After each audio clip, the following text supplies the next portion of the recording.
অনায়াসী ABL সমবায় সমিতির ভোটে জয়লাভ করল তৃণমূল শ্রমিক সংগঠন। বিরোধীরা কেউ মনোনয়নই জমা দিতে পারল না। নির্ধারিত দুদিনের মনোনয়নপত্র জমা দেওয়ার দিনগুলোতে দুর্গাপুরের এবিএল এর সমবায় সমিতির নির্বাচনে সিটু কর্মীদের মনোনয়নপত্র তুলতে বাধা দেওয়ার অভিযোগ ছিল গতকাল। আজ বিরোধীরা কেউ এই মনোনয়নপত্র জমা দিতে আসেনি। গতবার এই সমবায় সমিতিতে বিনা প্রতিদ্বন্দ্বিতায় তৃণমূল জয় পায়। এবার 15টি আসনের জন্য ভোট হওয়ার কথা ছিল 24 তারিখ।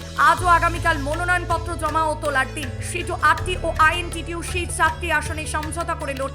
মোট ভোটার 65 জন। বিজয়ে আবির খেলে খুশি হওয়া তৃণমূল শ্রমিক সংগঠনের মধ্যে।